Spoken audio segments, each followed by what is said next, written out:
పరశురాముడి శిష్యుడు వస్తున్నాడు అనేటప్పటికీ గౌరవం కదా. పరుగు పరుగున వెళ్ళి మునులందరూ ఈ బాబాయ్ అకృతపురుడు వస్తున్నాడు ఏమిటని స్వాగతం పలికి తీసుకొచ్చారు. ఆయన అన్నాడు, మా గురువు గారికి తెలిసింది. ఏం తెలిసింది? హోత్రవాహనుడు ఇక్కడికి వచ్చాడని తెలిసింది. హోత్రవాహనుడు అంటే అంబ తాతగారు. హోత్రవాహనుడు మా గురువుగారు పరశురాముడు మంచి మిత్రులు.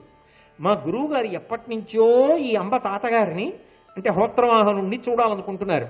ఇక్కడికి వచ్చాడని తెలిసింది. అందుకని మా గురువు గారు బయలుదేరారు మహేంద్ర పర్వతం నుంచి. ఆయన రేపటికల్లా ఇక్కడికి చేరుకుంటున్నారు, ఆయనే వచ్చేస్తున్నారు ఇతన్ని చూడ్డానికి అన్నారు. ఎంత ఆనందపడిపోయాడో హోత్రవాహనుడు. స్నేహితుడు అంత మర్యాద చూపించి వస్తున్నాడు, అంత గొప్పవాడు కూడానని.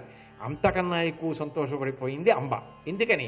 తన జీవితంలో సమస్యకి పరిష్కారం దొరుకుతుందని కాదు, భీష్ముడు తన ముందు తల ఉంచుతాడని. అది ఆవిడ పగ, ఆవిడ కక్ష. ఎన్ని మాటలు చెప్పను ఆ మాట. సరే, తెల్లవారింది. పరశురాముడు రానే వచ్చాడు మహేంద్ర పర్వతం నుంచి. పరశురాముడు అంటే మాటల. అందరూ గబగబా ఎదురెళ్ళారు, స్వాగతం పలికారు, తీసుకొచ్చారు, ఉచితాసనం మీద కూర్చోబెట్టారు, అర్ఘ్యపాద్యాదులను ఇచ్చారు, కుశల ప్రశ్నలు అడిగారు. అన్నీ అయ్యాయి. హోత్రవాహనుడితో మాట్లాడుతున్నాడు. మాట్లాడుతూ మళ్ళీ కుయ్యో అని ఏడుస్తోంది. అటు చూశాడు. ఈ పిల్ల ఎవరు, ఎందుకు ఏడుస్తోంది అన్నాడు. అంటే ఆమె నా మనుమరాలు, నా కూతురు, ఆమె చాలా బాధలో ఉంది అని నేనెందుకు చెప్పడం, తనే చెప్తుంది. అంబా ఏది చెప్పమ్మా నీ బాధ అన్నాడు. మళ్ళీ మొదలుపెట్టింది. భీష్ముడు నా జీవితం పాడు చేసేశాడు. మళ్ళీ అంతా చెప్తూ, అది కూడా చెప్పేటప్పుడు కూడా నాటకీయత. అవతల వారు వెంటనే అలాగా తప్పకుండా నీ చర్య తీసుకుంటానమ్మా అని అనేటట్టుగా చెప్పింది. అంత పెద్ద బాధ ఏం పడిపోవట్లేదులే అన్నట్లుగా కాదు. అమ్మో, ఉత్తర క్షణం భీష్ముడి మీద చర్య తీసుకోవాల్సింది. ఎందుకంటే పరశురాముడు జారిపోతే ఇంకొకడు లేడు. భీష్ముడిని పిలిచి మాట్లాడగలిగిన వాడు, ఆయన్ని శాసించగలిగిన వాడు ఎవడుంటాడు? అందుకని ఈ అవకాశం వదిలిపెట్టకూడదు. అందుకని ఆవిడేం చేసిందంటే, కనుగొవన శ్రధారలుకన్ చరణానతయైన రాముడిట్లను విను హోత్రవాహనుని ఎట్టుల ఎరును నీకు నీ మనంబున కల చింత అంతయును బుచ్చదా నా కడ చీరితి ఇంకా నీ వనట దొలంగబెట్టి గరువంబగ చెప్పుము దీని మూలము. ముందే వెళ్ళిపోయి ఇలా చేతులు కట్టుకుని నా బాధ ఇదండి అని చెప్పింది అనుకో, అంత బాధ ఏం కడుపులో ఉన్నట్లేదు లేండి ఏదో చెప్తుంది అంటారు. ముందు అసలు నోటితో మాట్లాడలేదు, తన ఉద్వేగాన్ని ప్రకటించి. అంటే భీష్ముడు అంత అన్యాయం చేసేసి ఉంటాడు, లేకపోతే ఇలా ఏడుస్తుందా పాపం అని అనిపించాలి. అలా అనిపించకుండా ఏదో యథాలాపంగా ఇప్పటిదాకా ఎన్ని మాటలు చెప్పాను ఈ కథ అని మళ్ళీ ఏదో చెప్పింది అనుకోండి, వాడు ధర్మాత్ముడమ్మా, అనవసరంగా అలా చేయడే, సర్వశాస్త్ర పారంగతుడే నా శిష్యుడు, ఏదో ఉండుంటుంది, నేను వచ్చే నెల అటువైపే వెడతానులే, పిలుస్తాను కనుక్కుంటాను అన్నాడు అనుకోండి, ఇంకేమైనా ఉందా? ఆవిడ తట్టుకోగలదా? అన్నాళ్ళు ఆవిడ తట్టుకోలేదు. అందుకని పరశురాముడు వెంటనే జోక్యం చేసుకునేటట్టు చెయ్యాలి. ఎంత నాటకీయత ప్రదర్శించిందంటే, కనుగొవన శ్రుధారనులకన్ అసలు నోట మాట మాట్లాడలేదు. మాట్లాడకుండా ఇంకసలు కళ్ళంబట నీళ్లు బిందెలతో ఒలికిపోతున్నట్టు ఒలికిపోతూ అదే పనిగా నిలబడి ఏడుస్తోంది అనుకోండి, ఇంకోలా ఉంటుంది. అందుకని చరణానతయైన రాముడిట్లను ఆయన పాదాల మీద తలపెట్టేసి వెక్కి ఏడ్చేస్తుంటే ఆ కళ్ళ నీళ్ళన్నీ ఆయన పాదాల మీద పడిపోయి కన్నీళ్లతో కడిగేస్తోంది. లేవదే ఆయన ఏమంటాడు? అంత ఏడుస్తుంటే పాపం ఎంత బాధలో ఉందో పిచ్చి తల్లి అనుకుంటాడా? అనుకోడా సహజంగా. ఆయన అన్నాడు వెంటనే, విను హోత్రవాహనుని ఎట్టల ఏనును నీకు, మీ తాతగారెంతో నేను అంతేనమ్మా నీకు, ఎందుకంత ఏడుస్తావు అంటే ఇప్పుడు తాత కర్తవ్యాన్ని ఆయన నెత్తికెత్తేసుకున్నాడు. మొదటి విజయం సాధించేసిందా లేదా? అమ్మయ్యా, మీ తాత లాంటి వాడిని నేనంటే వచ్చే నెల చూస్తానంటాం. ఉత్తర క్షణం ఈ కార్యక్రమం మీద ఉంటాడు. కాబట్టి ఏనును నీకు నీ మనంబన కల చింత ఎంతయును బుచ్చదా నా కడ చేరితి ఇంకా, ఎందుకమ్మా నీ మనసులో ఉన్న కష్టం అంతా తీర్చేస్తాను, బెంగపెట్టుకోకు. అభయం ఇచ్చేశాడుగా, అంటే భీష్ముడిని వంచేస్తాడుగా. ఇంత భీష్ముడు వచ్చి చేతులు కట్టుకుని ఇలా నించుంటాడుగా. ఏం చేయమంటారు గురువుగారు అంటే, భీష్ముడు ఏం చెప్తే చెయ్యాలిగా.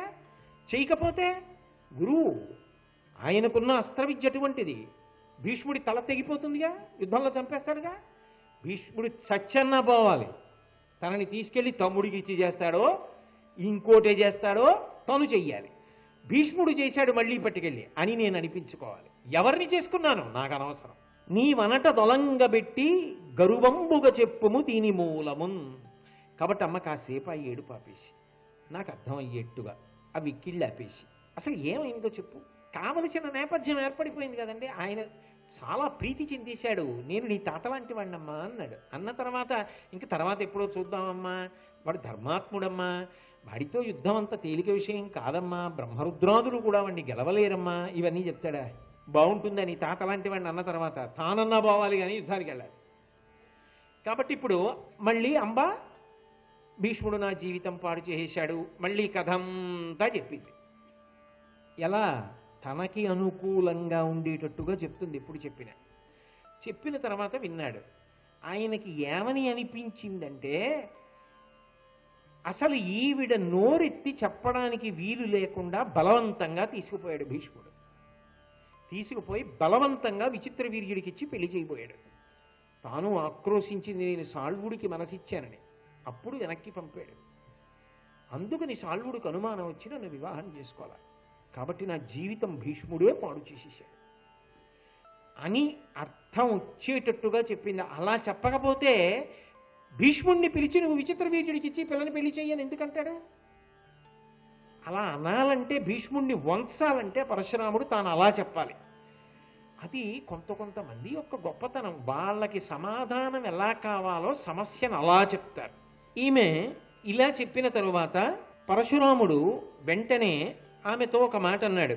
అమ్మా, నీకు 2 రకాలైనటువంటి అవకాశం ఇస్తున్నాను. ఈ రెండిటిలో ఏది కావాలో చెప్పు. ఒకటి, సాల్వుడికి శిక్ష వెయ్యమంటావా? భీష్ముడు పంపినా పెళ్లి చేసుకొని నిన్ను బయటికి తోసేశాడుగా, సాల్వుడిని శిక్షించమంటావా? చెప్పు. 2, భీష్ముడిని దండించమంటావా? చెప్పు. రెండిటిలో ఏది చేయమంటావు? చేసేస్తాను. నిక్కచ్చిగా అయితే చెప్పండి. ఆవిడ ఏది చెప్పాలి?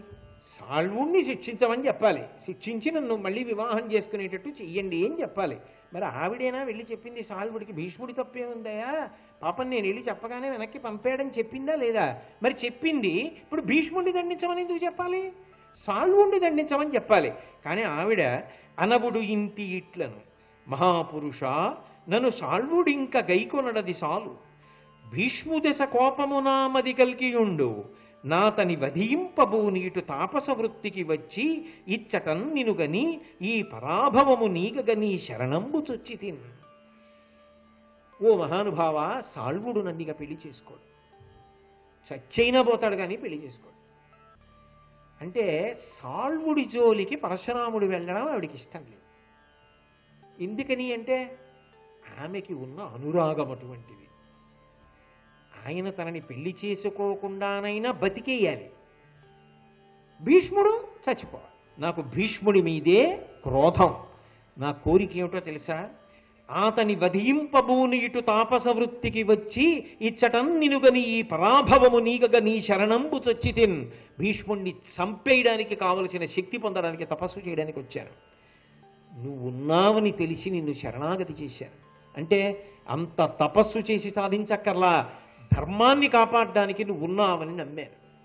ఇప్పుడు నువ్వు నన్ను కాపాడాలి, శరణాగతి చేశాను కాబట్టి. వెంటనే ఆయన అభయం ఇచ్చేశాడు. ఆయన అన్నాడు, భీష్ముడిని కదా దండించాలి, నువ్వు బెంగపెట్టుకో, వంచేస్తాను పిలిచి. వాడు నా శిష్యుడు, ఎందుకు కాదంటాడు? అనినా నా చెప్పినట్ల గంగాత్మజుండు చేయక తక్కిన శిత శరముల అతని పడవైతు, ఊరడు మొబల నీకు తపము చేయంగ నీటికి తనుడయ్యా. ఎందుకమ్మా నీ శరీరం అంతా శోషించిపోయేటట్టు తపస్సు చేయవలసిన అవసరం ఏమిటి? నేను లేను. భీష్ముడిని పిలుస్తా, మనం వెళ్ళక్కర్లేదు, రే రా అని కబురు చేస్తా, పరిగెత్తుకొస్తాడు నా శిష్యుడు. ఎంత ఆనందంగా ఉంటుంది ఇది వినడానికి అంబకి. భీష్ముడు వస్తాడమ్మా, మళ్ళీ జీవితంలో చూస్తాననుకోవాలి ఆవిడ. భీష్ముడు వస్తాడు, వచ్చిన తర్వాత చెప్తా, ఆవిడికి న్యాయం చేయి అని చెప్తాను. చచ్చినట్టు చేస్తాడు. చేయడా? చంపేస్తాడు. ఎలా అంటే చేయక తక్కిన శితశరముల అతని పడవయితు, నా యొక్క ఘోరమైనటువంటి బాణములతో అతన్ని చంపేస్తాను. ఎలాగైనా భీష్ముడేగా పడిపోతున్నది. 1 భీష్ముడు మరణిస్తాడు, 2 భీష్ముడు వశపడతాడు. రెండిటిలో ఏదో ఒకటి జరగాలిగా. ఏది జరిగినా అంబకే అవకాశం, తాను గెలిచినట్టు. కాబట్టి ఈ మాటలు చెప్పి నీవు ఎలా చేద్దామనుకుంటున్నావో అలా చెయ్యి. వెంటనే ఆయన అన్నాడు, రేపే ప్రయాణం, బయలుదేరండి అన్నాడు. అంబని, అంబ యొక్క తాతగారిని, వీళ్ళందరినీ తీసుకుని కురుక్షేత్రానికి వెళ్ళి సరస్వతీ నదీ తీరంలో విడిది చేశాడు. విడిది చేసి భీష్మాచార్యుల వారికి కబురు చేశాడు. భీష్మ, మీ గురువుగారు నేను చూడాలనుకుంటున్నారు, రమ్మని. పాపం ఆయన అనుకున్నాడు, మా గురువుగారు ఇక్కడికి దగ్గరలో సరస్వతీ నదీ తీరానికి వచ్చారు, కురుక్షేత్ర భూమికి. అది చంద్రవంశంలో ముందున్నటువంటి ఒక రాజుగారు ఏర్పాటు చేసినటువంటి నగరం, ఆయన పేరు మీదే వచ్చింది కురుక్షేత్రం. కాబట్టి అక్కడికి వెళ్ళి గురువుగారిని సేవించుకుంటాను, గురువుగారి దర్శనం కన్నా అద్భుతమే ఉంది, గురువుగారు ఆజ్ఞ శిష్యుణ్ణి రమ్మని అని గబగబా విప్రుల్ని పిలిచాడు, పురోహితుల్ని పిలిచాడు, యాజ్ఞికుల్ని పిలిచాడు. వీళ్ళందరినీ పిలిచి పూజా సంభారాలన్నీ పట్టుకున్నాడు. గబగబా వెళ్ళాడు, గురువుగారిని కలుసుకున్నాడు, అర్ఘ్యపాద్యాదులు ఇచ్చాడు, సాష్టాంగ నమస్కారం చేశాడు, నేల మీద పడ్డాడు, చేతులు కట్టుకున్నాడు. గురువుగారు, ఏమి ఆజ్ఞ, నన్ను దేనికి పిలిచారు చెప్పండి, నేను ఏ సేవ చేసి పెట్టాలి మీకు అని అడిగాడు. అడిగితే ఆయన అన్నాడు, ఏరా నువ్వెందుకు ఎత్తుకొచ్చావు ఈ అంబని? ఎత్తుకొచ్చిన వాడివి ఆమెను విచిత్ర వీరుడికి ఇచ్చేందుకు పెళ్లి చేయలే, పెళ్లి చేయకుండా మళ్ళీ సాల్వుడి దగ్గరికి పంపించావు. ఒకసారి నువ్వు ఎత్తుకొచ్చాక సాల్వుడు పెళ్లి చేసుకుంటాడా? పెళ్లి చేసుకోకపోవడం సాల్వుడి తప్పే ఉందిరా. ఎత్తుకొచ్చిన వాడివి తప్పకుండా నువ్వు విచిత్ర వీరుడికి ఇచ్చి పెళ్లి చేయాలి. కాబట్టి ఈమెను తీసుకెళ్లి విచిత్ర వీరుడికి ఇచ్చి పెళ్లి చేయి అంటే ఆయన నవ్వి అన్నాడు, గురువుగారు మీరు ఇలా చెప్పచ్చా? ఆమెయే నాతో అక్కడే నించుంది పక్కన, ఆమెయే చెప్పింది నాతో. ఇతపూర్వమే తన మనసు సాల్వుడికి సమర్పించానని చెప్పింది. మానసికంగా సాల్వుడు తనకి భర్త అని చెప్పింది. సాల్వుడు తనని భార్యగా చూశాడు అని చెప్పింది. తన తండ్రి అంగీకరించాడు అని చెప్పింది. ఇంత జరిగిన తరువాత పరులకు మానసికంగా భార్య అయిపోయిన వనితని తీసుకెళ్లి నా తమ్ముడికి ఇచ్చి వివాహం చేయనా? అధర్మం కాదా? ధర్మం తప్పచ్చా? గురువుగారు మీరు ధర్మాత్ములు, మీరు గురువు, మీరు నాకు విద్య నేర్పారు, విలువిద్యనంతటినీ కట్టబెట్టారు. అటువంటి మీరు శిష్యుణ్ణి అధర్మం చెయ్యమని శాసనం చెయ్యొచ్చా? ఆలోచించండి. నేను ఎలా చేస్తా? విచిత్ర వీర్యుడికి ఇచ్చి వివాహం చేయడం కుదురుతుందా? కాబట్టి నేను ఈమెని విచిత్ర వీర్యుడికి ఇచ్చి వివాహం చెయ్యను. ఆయన అన్నాడు, నేను గురువుని, నేను చెప్తున్న మాటనే తిరస్కరిస్తావా? నీకు విలువిద్య నేర్పిన వాణ్ణి నేను, శాస్త్రపారంగతుణ్ణి చేసిన వాణ్ణి నేను, ఇంత వృద్ధిలోకి తీసుకొచ్చిన వాణ్ణి నేను. నా మాటనే తిరస్కరించి నాకే ధర్మం నేర్పుతున్నావే, నాకే ఎదురు తిరిగి మాట్లాడుతున్నావే? నువ్వు ఇలా మాట్లాడడానికి వీల్లేదు. నేను చెప్పిన మాటని నువ్వు ఆచరించాలి, అంతే శిష్య ధర్మం. కాబట్టి ఈమెని తీసుకెళ్లి విచిత్ర వీర్యుడికి ఇచ్చి వివాహం చెయ్యి. ఆయన అన్నాడు, ససేమిరా, అది సాధ్యమయ్యే కార్యం కాదు. గురువుగారు ఇంతవరకు వచ్చేసింది కాబట్టి ఒక మాట చెప్తున్నా. మీరు అన్నారు కదా, క్షత్రియులందరినీ చంపేశాను, ఒకప్పుడు ఏమనుకుంటున్నావో, నువ్వెంత, నీ బ్రతుకెంత అన్నారు కదా. ఒక్క మాట, అప్పటికి నేను పుట్టలేదు. పుట్టి ఉంటే గురువుగారు మీరు ఆ పని చెయ్యలేరు. ఇంతకన్నా ఏమనాలి? కాబట్టి అంతకన్నా ఎక్కువ మాట్లాడద్దు గురువుగారు. అధర్మం చెయ్యమని గురువు శిష్యుడికి చెప్పకూడదు. మీరు నాతో అధర్మం చేయించాలని ప్రయత్నిస్తున్నారు. గర్వీ కార్యమిట్టిదకార్యమిట్టిదని ఎరుంగక లోకంబుచను పదమున తిరుగ కున్మద వృత్తి వర్తించునట్టివాని గురువునైన దండింపవలయునండ్రు. గురువుగారు పెద్దలు చెప్పిన మాట ఏమిటో తెలుసా? గర్వీ చాలా గర్వాన్ని పొంది గురువైనా సరే అహంకారంతో కార్యమిట్టిది అకార్యమిట్టిదని ఎరుంగక, ఇది చెయ్యవలసిన పని, ఇది చెయ్యకూడని పని అని తెలుసుకోకుండా శిష్యుడు పరమ ధర్మానికి నిలబడ్డాడని ప్రశంసించకపోతే పోయిరి.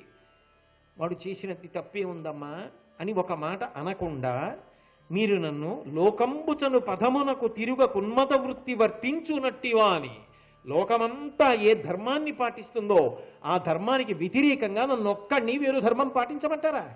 వేరొకరికి మనసిచ్చిన పిల్లని తీసుకొచ్చి నా తమ్ముడికి ఇచ్చి వివాహం చేయనా? ఎలా కుదురుతుంది? అలా శాసనం చేసి గురువైనా సరే అధర్మం చెయ్యి, అధర్మం చెయ్యి, అధర్మం చెయ్యని ఒత్తిడి చేస్తే గురువునైన దండింపవలయునండ్రు. అటువంటి గురువునైనా సరే దండించవలసిందే. అంటే అవసరమైతే మీతో యుద్ధం చేస్తాను తప్ప నేను మాత్రం ఈమెని తీసుకెళ్ళి నా తమ్ముడికి ఇచ్చి పెళ్లి చెయ్యను. అంబముఖం వాలిపోయింది. అనుకుంది పరశురాముడు ఆజ్ఞాపిస్తాడు, భీష్ముడు చచ్చినట్టు తీసుకెడతాడనుకో, ఒక్కనాటికి నా తమ్ముడికి ఇచ్చి వివాహం చేయను, ప్రాణమే పోనివ్వండి, ధర్మం మాత్రం తప్పదు. ఆవిడికి భీష్ముడి ప్రాణం పోయినా పర్వాలా. గురువుగారు శిష్యుడు కొట్టుకుంటే ఆవిడికే, ఆవిడ పగ చల్లారుతోందా లేదా? అలా ఉంటాయి లోకంలో. క్రౌర్యము కలిగినటువంటి వ్యక్తుల యొక్క మన ప్రవృత్తులు ఎలా ఉంటాయంటే, వాళ్ళు చేసే పనుల వలన సమాజంలో ఎంత భయంకర పోకడలు ఏర్పడనివ్వండి, ఎంత ప్రమాద ఘంటికలు మోగనివ్వండి, ఎంత తీవ్రమైన ఉద్విగ్నత ఏర్పడనివ్వండి, దాని చేత వాళ్ళకి సంతోషమే తప్ప వాళ్ళ బుద్ధి యందు మార్పు మాత్రం రాదు. వాళ్ళు శాంతిని పట్టుకోలేరు. కపట వేషాలు మాత్రమే వాళ్ళు వెయ్యగలరంతే. తాపస వృత్తిలో ఉన్నట్టు నటించగలదేమో కానీ ఆమె తాపసి మాత్రం కాలేదు. పరశురాముడు భీష్ముడు యుద్ధం చేసుకుంటే ఆవిడికి వచ్చిన నష్టం ఏమిటి? కాబట్టి ఆవిడ సంతోషంగానే నిలబడింది. ఇప్పుడు యుద్ధం జరిగితే భీష్ముడు పడిపోతాడు, ఎందుకంటే గురువు కాబట్టి పరశురాముడి శక్తి ఎక్కువ అని ఆమె లెక్క. కాబట్టి ఆయన అన్నాడు, యుద్ధంలో కలుసుకుందాం అంటున్నావు కదా, వెళ్ళి నీ సైన్యాన్నంతటినీ తీసుకుని యుద్ధానికి రా, నేను ఒక్కడును చాలు మట్టు పెడతానన్నాడు పరశురాముడు. శిష్యుడు అన్నాడు, గురువుగారు ఇది మీరు చెక్కిన బొమ్మ, మీ దగ్గర ఎన్నున్నాయో అన్ని నాకు ఇచ్చారు, మీకు లేని సైన్యం నాకెందుకు, అటు మీరు ఇటు నేను, చాలు ద్వంద్వ యుద్ధం చేద్దాం, ఎవరో తేలుతుంది. నేను చేస్తున్న యుద్ధం మీకోసం కాదు, ధర్మం కోసం. మీరు ఒత్తిడి చేశారు, ఈ యుద్ధం చేయవలసిన పరిస్థితి కల్పిస్తున్నారు, కాబట్టి యుద్ధమే జరుగుతుంది. కానీ యుద్ధం చేసే ముందు ఒక గౌరవం ఉంది, అంతఃపురానికి వెళ్ళి మా అమ్మగారి అనుమతి తీసుకుని వస్తాను అని మళ్ళీ హస్తినాపురానికి వచ్చాడు. మహాధర్మాత్ముడు కదండి, అలా చెప్పకుండా చెయ్యకుండా చిత్రాంగదుడులా తాను ప్రవర్తిస్తే ఎలా? అందుకని అమ్మకి వెళ్ళి నమస్కారం చేశాడు. అమ్మ, తప్పనిసరి పరిస్థితులలో నేను గురువు గారితో యుద్ధం చేయవలసి వస్తోంది, ఇలా అధర్మాన్ని చెయ్యమని నన్ను శాసిస్తున్నాడు, నేను చెయ్యలేను, అటువంటి పిల్లని తెచ్చి తమ్ముడికి వివాహం చెయ్యలేను. ఎంత గొప్ప అన్నగారండి, నిజంగా మహానుభావుడు, ఏమి ధర్మాత్ముడండి. కాబట్టి నేను యుద్ధం చేయడానికి వెడుతున్నానమ్మా అని సత్యవతీదేవి అనుమతి తీసుకుని తాను రథాన్ని కావలసినటువంటి యుద్ధ సంభారాల్ని సమకూర్చుకొని పరశురాముడి మీద యుద్ధానికి బయలుదేరి కురుక్షేత్ర సంగ్రామ భూమికి వస్తున్నాడు. గంగమ్మ ప్రత్యక్షమై ఎవరితోరా యుద్ధానికి ఎడుతున్నావు అంది. పరశురాముడితో యుద్ధానికి అమ్మ తనని తాను పరిచయం చేసుకుంది. మరి నదీ రూపంలో ఉంటుంది కదూ, వనితా రూపంలో వచ్చింది. ఎప్పుడో చిన్నతనంలో అప్పచెప్పింది, నేను నీ తల్లిని రా గంగని. ఎవరితో యుద్ధం? గురువుగారు పరశురాముడితో. దేనికి యుద్ధం? ఇదిగో ఈ సంఘటన అంతా జరిగిందమ్మా, తప్పట్లేదు, యుద్ధానికి ఎడుతున్నాను. ఆవిడంది తప్పు. గురువుతో యుద్ధం చేయడం ఏమిటి? పరశురాముడితో యుద్ధం చేయడం ఎంత అన్యాయం. అటువంటి గురువు గారితో యుద్ధం తప్పు చెయ్యవద్దండి. ఆయన అన్నాడు, అమ్మా యుద్ధం చెయ్యకపోతే అధర్మానికి తలవంచవలసి వస్తుంది, అధర్మం చేయడానికి తలవంచడం కన్నా యుద్ధం చెయ్యడానికే సిద్ధపడతాను, తప్పదమ్మా యుద్ధానికి వెళ్తానన్నాడు. గంగమ్మ గబగబా పరశురాముడి దగ్గరికి వెళ్ళింది. వాడు మీ శిష్యుడు, మీకు అపారమైన వాత్సల్యం వాడంటే, మీరు వాడికి విద్య నేర్పారు, ఇన్ని అస్త్రములు శస్త్రములు వాడికి నూరి పోశారు, ఇంత గొప్పవాడిగా తీర్చిదిద్దారు. ఇంత గొప్పవాడిగా తీర్చిదిద్దిన తరువాత ఇప్పుడు వాడితో మీరు యుద్ధం చేస్తారా? అలా యుద్ధం చెయ్యొచ్చా? కాబట్టి నా మాట విని మీ శిష్యుడు తప్పు చేశాడో ఒప్పు చేశాడో మన్నించి అక్కడతో విడిచిపెట్టేసేయండి. పోనీ హఠమే అనుకోండి, మంకు పట్టే అనుకోండి, వదిలిపెట్టేసేయండి, యుద్ధం వద్దు. ఆయన అన్నాడు, వాడు నా శిష్యుడు, నువ్వే చెప్తున్నావుగా, నేను చెక్కిన బొమ్మ, నేను చెప్పినది ధర్మం అని ఎందుకు స్వీకరించాడు? ఎందుకు నేను చెప్పిన మాట వినడు? ఎందుకు అంబని తీసుకెళ్లి విచిత్ర వీర్యుడికి ఇచ్చి వివాహం చెయ్యడు? కాబట్టి యుద్ధం జరగవలసిందే. పరశురాముడు భీష్మాచార్యుల వారు యుద్ధం చేసుకోవడం అంటే మాటలండి. యావత్ ప్రపంచము యొక్క జీవనము సందేహాత్మకమవుతుంది. ఎందుకంటే వాళ్ళిద్దరి దగ్గర ఉన్న అస్త్రములు అటువంటివి. పరశురాముడు మహానుభావుడు, భగవంతుని యొక్క ఆవేశావతారములలో అదొకటి. అటువంటి పరశురాముడు విలువిద్యకి సంబంధించినంత వరకు భీష్మాచార్యుల వారికి గురువు. తనకి గురువు అని తెలిసి ఉన్నప్పటికీ కూడా అధర్మానికి తలవంచలేక, అధర్మాన్ని ఆచరించడం సుతారము ఇష్టం లేక, గురువు చెప్పినప్పటికీ కూడా అధర్మాచరణమునకు నేను అంగీకరించలేనని భీష్ముడు పరశురాముడితో యుద్ధానికి సిద్ధపడ్డాడు. ఇద్దరు శంఖములు పూరించారు. వాళ్ళిద్దరి మధ్య 22 రోజుల పాటు యుద్ధం జరిగింది. అసలు పరశురాముడి యొక్క విలువిద్యా సామర్థ్యానికి ధైర్యం చేసి ఆయన ముందు నిలబడడమే చాలా కష్టం. ఒకవేళ అలా నిలబడినా ఆయనతో ఎంతోసేపు యుద్ధం చెయ్యవలసిన అవసరం ఎవరికి కలగదు. ఎందుకని అంటే ఆయన యొక్క శక్తి సామర్థ్యములు అటువంటివి. అటువంటి పరశురాముడితో భీష్ముడు 22 రోజుల పాటు యుద్ధం చేసినప్పటికీ కూడా ఫలితం ఎటూ తేలలేదు. ఇద్దరూ అరివీర భయంకరంగా యుద్ధం చేస్తూనే ఉన్నారు. అలా 22 రోజులు గడిచిపోయి అకృతవ్రణుడు అవతల పరశురాముడికి సారథ్యం చేస్తున్నాడు. ఒక రోజున ఈ భీష్మాచార్యుల వారు విజృంభించి యుద్ధం చేశాడు. ఆయనే చెప్పుకుంటున్నాడు భీష్ముడు. దుర్యోధనుడితో మాట్లాడినటువంటి ఘట్టం ఇది ఉద్యోగ పర్వంలో. ఆ యుద్ధం చేసేటప్పుడు 22 రోజులు దాటిపోయిన తరువాత ఒక రోజు పరమోత్సాహాన్ని పొందాడు భీష్ముడు. ఎంతకాలం ఇలా యుద్ధం చేస్తాం, ఎక్కడో అక్కడ దానికి పరిష్కారం లభించాలి కదా, గెలుపో ఓటమో. కాబట్టి విజృంభించి యుద్ధం చేశాడు. ఎంత గొప్పగా యుద్ధం చేశాడు అంటే విస్మయమునందు భార్గవు, పరశురాముడంతటి వాడు ఆశ్చర్యపోయాడు. ఇంతటి సమర్థత, ఇంత గొప్పగా బాణాల్ని సంధించడమా అని. అస్మత్కరమపుడు లాఘవారూఢముగా, భీష్మాచార్యుల వారు ఎప్పుడు బాణం తీశాడు, ఎప్పుడు వింటినారికి తొడిగాడు, ఎప్పుడు ఆకర్ణాంతము లాగాడు, ఎప్పుడు విడిచిపెట్టాడు ఎవరికీ కనపడదు. రామచంద్రమూర్తి యుద్ధం చేస్తే ఎలా ఉంటుందో భీష్ముడు చేసినటువంటి యుద్ధం ఆ రోజున అలా ఉంది. అలా లాఘవారూఢముగా సస్మితుడనగుచు సుందరమైన ముఖార విందంతో చక్కగా చిరునవ్వుతో ఆ యుద్ధాన్ని అంత పటుతరంగా చేస్తున్నాడు. పటుదీప్తి స్మేరాస్త్రముల నేసితిం పరవశుగాన్, అద్భుతమైనటువంటి అస్త్రములను ప్రయోగించాడు. అటువైపు నుంచి పరశురాముడు కూడా అటువంటి అస్త్రములనే ప్రయోగించాడు. కానీ గురువుగారి శరీరాన్ని డొళ్ళగొట్టే విధంగా భీష్ముని యొక్క బాణ పరంపరల చేత ఒక స్థితిలో పరశురాముడు రథంలోనే మూర్ఛపోయాడు. మూర్ఛపోతే సారథ్యం చేస్తున్నటువంటి అకృతవ్రణుడు వెంటనే ఆయనకి ఉపచారములు చేసి పరశురాముడు మళ్ళీ తేరుకునేటట్టుగా చేశాడు. మళ్ళీ స్పృహ పొందినటువంటి పరశురాముడు విశేషమైనటువంటి ఆగ్రహానికి లోనయ్యాడు. నా శిష్యుడు, నా దగ్గర విద్య నేర్చుకున్నవాడు ఇంత ఉద్ధృతితో యుద్ధం చేసి ఇవాళ నన్నే స్పృహ తప్పేటట్టు పడగొట్టాడే అని తెలిసి భార్గవుండు దృఢ తీవ్ర నరాచ పంక్తి కురిసి నన్ను పరవశ్యమంది నేల కొరుగునట్లుగా చేసి మత్సూతు మస్తకంబు దునియసేసి.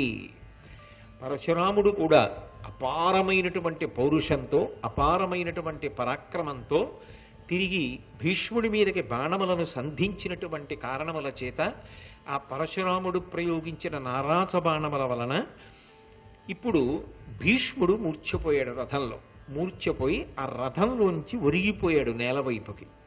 ఒరిగిపోయి పడుండగా పరశురాముడు మరికొన్ని బాణములను ప్రయోగించి భీష్ముని యొక్క సారథి తల తరిగేశాడు. ఆ సారథి మరణించాడు. భీష్ముడు ఒరిగిపోయాడు. స్పృహ తప్పి ఉన్నాడు. ఆ స్పృహ తప్పి ఉన్న సమయంలో ఎక్కడి నుంచో 8 బ్రాహ్మణులు వచ్చారు. వాళ్ళు 8 మంది బ్రాహ్మణులు. ఈ 8 మంది బ్రాహ్మణులు వచ్చినటువంటి వారు భీష్ముడి యొక్క రూపం ఎలా ఉంటుందో అటువంటి రూపాన్నే కలిగి ఉన్నారు. వాళ్ళు అదృశ్య రూపాలతో ఉన్నారు, అందరికీ కనపడేటట్టుగా లేరు. స్పృహ లేకపోయినా భీష్ముడికి తెలుస్తోంది 8 బ్రాహ్మణులు వచ్చారు, నా రూపము వంటి రూపమును కలిగి ఉన్నారు అని. వాళ్ళు 8 కలిసి భీష్ముణ్ణి పైకెత్తారు. ఎత్తి రథంలో కూర్చోపెట్టి పక్కకి తీసుకెళ్ళిపోయి రథాన్ని ఉపచారం చేసి మళ్ళీ భీష్ముడు తెలివి పొందేటట్టుగా చేశారు. ఈలోగా ఆయన స్పృహ పొంది చూసేటప్పటికీ సారథిని మరి పడగొట్టాడు కదా పరశురాముడు. సారథ్యం చెయ్యవలసిన స్థానంలో భీష్ముని తల్లి అయినటువంటి గంగాదేవి రథం యొక్క నొగల మీద కూర్చుని ఆ పగ్గాలని పట్టుకుని ఉంది. ఆయన చాలా ఆశ్చర్యచకితుడై 8 బ్రాహ్మణుల వంక చూశాడు. వాళ్ళు వెళ్ళిపోయారు. తర్వాత మళ్ళీ భీష్ముడికి పరశురాముడికి యుద్ధం జరిగింది. చీకటి పడిపోయింది. ఆయన ఇంటికి వెళ్ళిపోయాడు. వెళ్ళిపోయి దర్భాసనం వేసుకుని పడుకుని ఉన్నాడు. దర్భాసనం అనేటటువంటిది ఇంట్లో అత్యంత పవిత్రమైన వస్తువులలో అది ఒకటి. అమృతం యొక్క స్పర్శని పొందింది కాబట్టి దర్భాసనం పరమ పవిత్రమైనదిగా భావన చేస్తారు. అటువంటి దర్భాసనం మీద పడుకున్నాడు అన్న మాటకు అర్థం ఏమిటంటే ఉపవాస దీక్ష యందు ఉన్నాడు అని. అంటే గురువుగారితో యుద్ధం, అన్ని అస్త్రములకు సంబంధించిన మంత్రములను స్మరించవలసి ఉంటుంది కదా, ఎప్పుడు ఏ అస్త్రమునకు సంబంధించిన మంత్రము స్ఫురణకు రావాలో అది ఖచ్చితంగా అలాగే స్ఫురణకు రావాలి. అలా రావాలి అంటే ఆ బుద్ధి అలా ప్రచోదనం కావాలి అంటే దానికి తగినటువంటి రీతిలో ఆ నియమాలని పాలనం చెయ్యాలి. అందుకే ఆయన దర్భాసనం మీద పడుకుని ఉన్నాడు భీష్ముడు. పడుకుంటూ మనసులో సంకల్పం చేశాడు, నేను యుద్ధంలో డస్సిపోయి పరశురాముడితో యుద్ధం చెయ్యలేక ఒక స్థితిలో ఆయన వేసిన బాణముల చేత దెబ్బతిని స్పృహ తప్పి ఒరిగిపోయి ఉండగా ఎక్కడి నుండో 80 బ్రాహ్మణులు వచ్చి నన్ను పైకెత్తారు. నేను వాళ్ళని చూశాను, వాళ్ళు నాలాగే ఉన్నారు. వాళ్ళు నాకు ఊరట కల్పించి తిరిగి రథంలో కూర్చోపెట్టి వెళ్ళారు. గంగమ్మ రథం యొక్క నొగల మీద కూర్చుంది, ఆవిడ్ని నేను గుర్తుపట్టగలను. ఆ 80 బ్రాహ్మణులు ఎవరై ఉంటారు? వాళ్ళు నాకు దర్శనమిచ్చి ఈ యుద్ధము పరిపూర్ణమయ్యేటట్టుగా నేను గెలిచేటట్టుగా నన్ను అనుగ్రహించుగాక అని ప్రార్థన చేసి సంకల్పం చేసి పడుకున్నాడు.